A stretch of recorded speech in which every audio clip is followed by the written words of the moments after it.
Hello everyone, and thank you for joining us on this week's edition of the Q30 News Weekly Digest.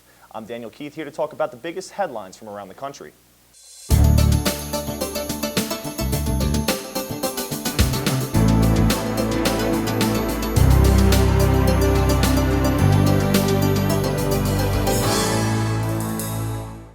"129 people were killed, including one American, after several coordinated terrorist attacks in Paris last Friday. 23-year-old Noemi Gonzalez, a Cal State student, was killed at one of the 6 targeted locations. ISIS has claimed responsibility and has insisted that more attacks are inevitable. Cities around the country, including New York and Boston, are increasing security, but officials from both cities are saying that there remains no credible threat. President Obama condemned the attacks by saying it was a, quote, outrageous attempt to terrorize innocent civilians, unquote. Daily fantasy sports sites Fanduel and Draft Kings have officially been banned in New York State. This comes after a cease and desist order from New York State Attorney General Eric Schneiderman, who called the websites illegal gambling operations. But the sites are fighting back by filing a lawsuit against Schneiderman. The sites are calling the decision, quote, unconstitutional, an abuse of discretion, and simply wrong, unquote. Fanduel and Draft Kings insist that fantasy sports are not gambling operations, but rather games of skill.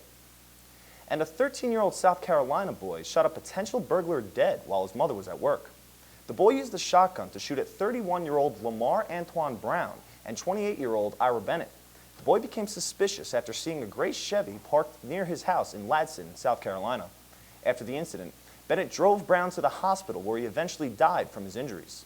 The surviving burglar, Ira Bennett, is being charged with first-degree burglary and possession of a weapon during the commission of a violent crime. It's been a tough week for the students and faculty at the University of Missouri, following a spark of racial tension around campus. Neliana will tell us more about what you need to know. Neliana? Thanks, Daniel. Racist acts continue after the president and the chancellor of the University of Missouri resigned. In the most recent acts of racism, the sign of the Black Culture Center on the campus was vandalized. Someone had spray painted out the word black in the center's name. Some students thought they saw the vandalizer. They say they heard someone yell that black students didn't belong at the university. This all comes after months of student protests about the racism on campus. Students have also been angry with the way the administration has handled the situations of racism. One student even went on a hunger strike until President Lofton resigned. But it seems like it will take more than resignations to stop the hate. So Neliana, if these resignations are not working, what do you think the university will do to resolve these issues? Well, they've already started making strides.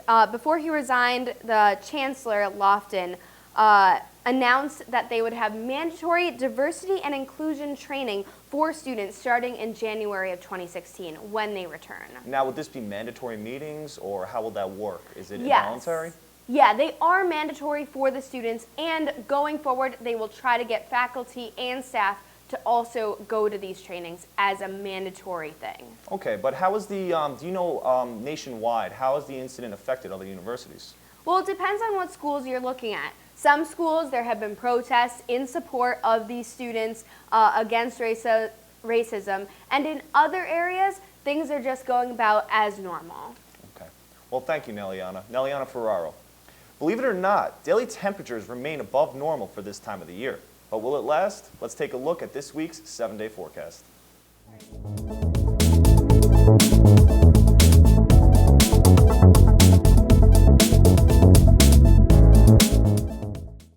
That's all for this week's Digest. Be sure to stay up to date with all news in and around Quinnipiac by following us at Q30 News on Twitter. Have a great week.